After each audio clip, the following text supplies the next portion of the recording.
Toby, just obviously started looking ahead to another Welsh derby. How's the squad looking? Well, we know that Welsh derbies take their toll, and this one certainly has, or the Dragons one, not just emotionally or scoreboard wise, but physically. You saw Justin Tipperick leave the field, you saw James Ratty leave the field.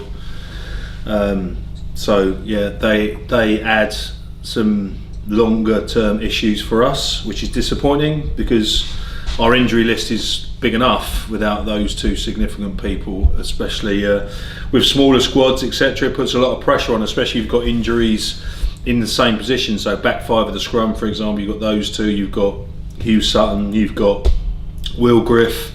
So we're looking a little bit skinny there from a team point of view, and those boys will be out for months rather than weeks. So that's really disappointing. That's sort of the headline of where we are running into this game, you know. I can't hear you. Apologies, you're still after all this time. Can I just get a couple of updates on those then? So Sutton, what's that injury, please? Well, he's got a knee injury. Knee? Yeah, so these are all sort of months, not weeks. I mean, Hugh Sutton injured himself early.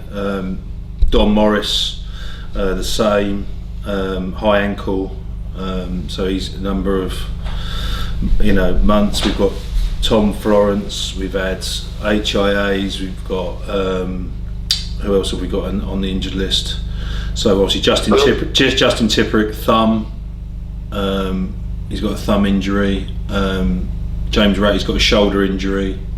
Will Griff has got a shoulder injury, long term. But can I ask specifically, obviously, about Justin? Just obviously he's a key player for you. What's the latest on him? How bad is that injury? Is it a break? And he's going to need surgery. He's going to need surgery next week. Right. So that will presumably put him out. For, what are we talking? Are we talking months for him? 6 to 8 weeks, I think, is what that's been sort of put into us. So every injury seems to be 6 to 8 weeks minimum at the moment that we seem to get. So it what it is. I mean, we're from people coming back. Kieran Williams has come back this week, which is good. Owen Williams has taken the field this week, which is good. So there is some positive, but as everyone knows, with the strength and depth that the Welsh regions have got, those if you get injuries are bad enough, but if you get injuries in the same position, that's where it becomes quite problematic. But it is what it is. We'll go with what we got. The loss of Justin in particular, just for his leadership as well as his ability as a player, but his leadership, that is a significant blow for you, isn't it? Yeah, it is, but I think that you see the opportunity. We try and see the opportunity in every situation if we can. Keep the glass half full, as they say. But we've got good leaders. We've got Dowie Lake, we've got Jack Morgan Morris as captain of the side, Nicky Smith as captain of the side. We've got Garton back, who's obviously an international player. Sam Parry's back, who's got good leadership in him. Adam Beard's captain of the side. So Owen Watkin has done what. George North stepped up really well from a leadership point of view, and yes, it is a significant leader that's not out there, but it provides the opportunity for the other senior players and young leaders to step up and drive the team forward. So that's why we're trying to make a leaderless society, if you want it, for a better phrase. But yeah, we know that Tips has a massive influence on the group, but we've got to learn how to live without him. Yeah. Is it hard to always look at the glass being half full rather than half empty? No, it's right in front of me. See, it's 3/4 full. Is it? Depends on your point of view. I mean, if you keep repeatedly banging your head against the brick wall, there'll be times. There's times where you can feel a little bit down about it, but we've got to support each other, players, coaches, medics. We're all in this together, and we're in a situation where you need to be aware of what your group is feeling. We've talked about key elements, like for example the cards discipline made a massive influence on the game last week. We could sit and dwell on that, or we could say, right, what have we learned from that, and what are we going to need to do to go well this week? So I think we have a responsibility, all of us, to move on as quickly as we can, because as I say to the players, it's ancient history and all we can control is what's coming around the corner. So It is tough, but mental resilience, or resilience, mental toughness, is all part of being an elite sports organisation and an elite performer. So the more we practice it, the better we'll get, hopefully. There's nothing like, and in times of adversity, nothing like a derby against your nearest and dearest rivals to galvanise everyone. No, for sure. And look, everyone knows the West Wales derby is a significant fixture. The boys look at it straight away as soon as the fixtures come out. Everyone knows how important it is.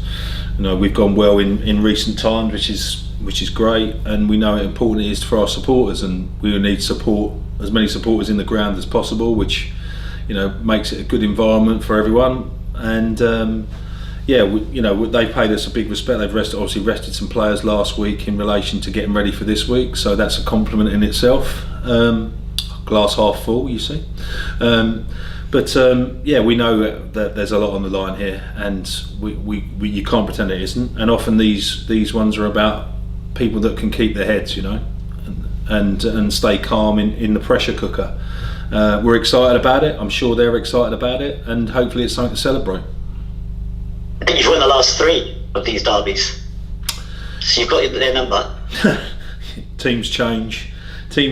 Welsh rugby's changed. The history books are for people like yourselves to point out and supporters to point out. We're very fickle. We work 1 week forward and 1 week back. That's about it. That's quite handy. What are, at the moment, judging? You've obviously done your work on them. From what you've seen this season, what are the Scarlets' biggest threats? What are their dangers to you? I think their threats are all the same. They want to be positive. I did the TV punditry on their game against Cardiff, another Welsh derby and whatever, and they're obviously a passionate bunch. They've got some very key individuals that can have a big influence on the game. You look at the resources they have at 9, for example, very influential on the game. Some big carriers, a positive counter-attack team. We know, and they'll try and impose themselves, I think, ball in hand, which they've always tried to do. So I think we need to be very respectful of that, and we need to control the ball, certainly better than we did last week, because if not, there'll be a lot of chasing shadows, and no one wants to be doing that, for sure. So we're very mindful of the threats they have, and we're hoping to produce some threats of our own and keep our run of good performances going. And we were probably a little bit disappointed because of the nature of the game last week that we probably weren't as aggressively attacking as we have been in times before last game. So we attacked well against Glasgow, attacked well all year really. So it's just about making sure that we can get a chance to attack well. And might we see a couple? I know we saw Kasende last week. Might we see a couple of the other South African boys this week? Well, if anyone's got their boots, they're probably playing. So no, There's a chance. I mean, over the next couple of weeks, our squad is being stretched and bits and pieces, and it's a 13-week block. So trying to keep freshness and energy. Irrespective of your game plan, you've got to have people that are energised to go out there. So from that point of view, we'll try and make sure we stay as fresh and as hungry as possible. And that not just them, but you need to utilise and trust people in our squad that we can do that. Good stuff, lovely. Thank you, Toby. That's it from me. Thank you. Cheers. Hi Toby, Simon here. Hi Simon. Hi mate, just a quickie on that. So are we saying then really that it's kind of back row, back 5, is that where you're, I think skinniest was the word you used, wasn't it? Yeah, I think we're okay at the moment. If we get one more, we might be in a bit of trouble, but we're okay for now. And we've got some good young players. We've got people like Morgan Moores, Harry Deeves, Tristan Davis, for example. So we've got some good young recruits there, but you don't really want all of those recruits going out there together at one time. You want some seniority in there. Morgan Morris obviously been outstanding for us. Jack Morgan's still around. So, Rhys Davis can play in the back there. So we've got people in there, but compared to where we were at the start of the season and where we were the year before, so you talk about Dan Lydia, Brad Davis, etc. We obviously had a lot more strength and depth in that particular area, but that's no different to any area. So like centres, we picked a few dents up, but yeah, we're okay at the moment. But it's getting close to wire, and like I've said to you previously, the threats don't come around necessarily putting a team out. The threats come around your willingness and ability to prepare well. because you can't mimic the game pressure. And that's okay for a week or two, but if that situation stays for a long time, you almost detrain a little bit, and that's the difficult part, because maintaining a game intensity to put your game under enough pressure in order to thrive and deal with the pressure that the game gives you. So that's where the hidden threat is. You mentioned Owen Williams. Just to clarify that, when would be the earliest he'd be back available, do you think? Up next week, probably, I would have thought. I think so. It's about so yeah, probably next week. And Kieran Williams, because he was missing last week. He's fine. Yeah, so he had HIA. No, he's passed all that he needs to be, so he's fully in. So that's fine. Just last one for me. There's a lot of Welsh derbies at the moment, as you said, big last week. But do you have a sense in the Ospreys camp that when this one comes around, there's just that little bit extra because of the proximity and the history of it? I think so. I think that's fair to say in my experience. I mean, I don't think we deliberately go out and make it something bigger than what it already is. But we had the same energy last week, right? And then obviously you get derailed by circumstances that happen in the game. But we've got to be robust enough to deal with that, and we weren't. Again, we talk about injuries in the same position. We had 2 wingers leave the pitch. That makes a hell of a lot of contingency. So from that point of view, that's not ideal, and we've reiterated how important discipline and keeping our players on the pitch is, because no team can deal with that successfully for long periods, and to have that what was it, in the 30th minute or whatever it was, for 50 minutes is a big ask for anyone. So yeah, it's a big game, but probably no more so. But I think for the players involved and the connectivity, the proximity, I think if you were to ask them which one is the most important, they'd probably say this one for sure. Lovely. All the best of the weekend. Thanks, Toby. Thank you. Hi, Toby. Just quickly, Gareth Thomas obviously pulled out. That was personal, so he's presumably readily available this weekend? He's okay. Yeah, he's okay. Perfect.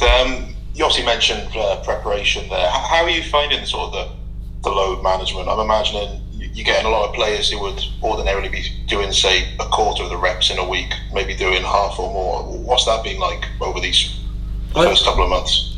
Well, I think obviously that we tried to be innovative and solve that problem in the World Cup period by utilising other teams, Swansea University, Bath, Dragons, Cardiff. We have an empathy as coaches probably more than any we've ever had, because we have to, and those things will keep manifesting themselves, not just in international windows. So that's been a real challenge, and I think we successfully navigated that and got through with the right amount of preparation.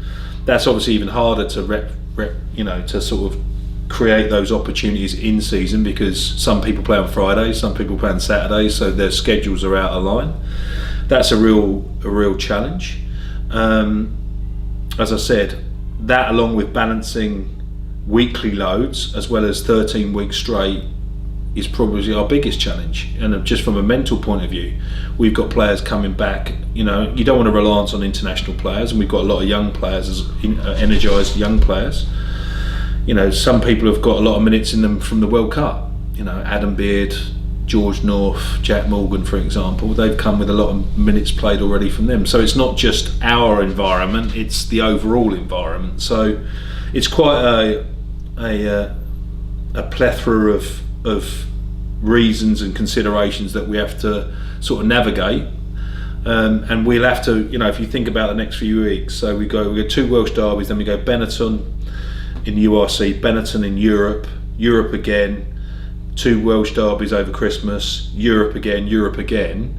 There's a block of games that are highly significant to the Ospreys, not just URC fixtures but local derbies as well. So and then a trip to South Africa in Europe to finish. So from that point of view, everyone will need probably 3 weeks off by the time we get to the end of January, but let's worry about next week and the week after. But that's the challenge, and it's far from ideal, but we'll do the best we can to navigate it and try and be creative to navigate it. Does it affect sort of the coaching messages you try to get across when you're constantly trying to work out loads and maybe boys are doing more reps than you'd want them to? No, we're very mindful of that. I think that we're very clear about what low level practice is and what because we've also got to push people to get fitter. You don't want to detrain, so we're very clear about when we're on and when we're not on, and we'll take specific people out of certain parts of sessions and certain parts of and that can be just from the weekend they're carrying a bump, but similarly it can be load. So Simon Church is excellent at creating a bespoke sort of format for each player, which allows us to keep fresh and excited for game day. But the more bumps you pick up, the more things are out of your control, because you have a necessity. So that's what makes it difficult. Oh, and you mentioned the Scarlets positivity. I mean, it's been a while since Mark's been internationally in the capacity as a coach or a player, but it must be quite handy having someone who understands the Scarlets way as a defence coach. Yeah.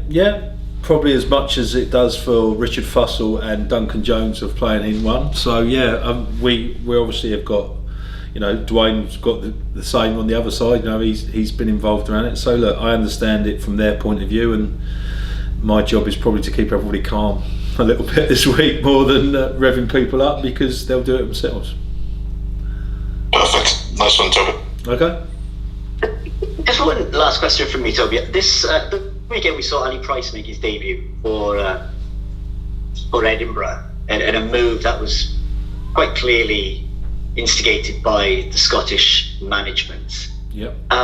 Do you coaches sort of look quite enviously at that model where resources can be shared? For example, you mentioned about the Scar. It'd be like Gatlin saying he wants Kieran Hardy to move to one of the other Welsh regions. Do you? It could, I guess, never be replicated here, but do you admire that sort of approach? I think, to be clear, I think you can replicate it if your squad size is big enough.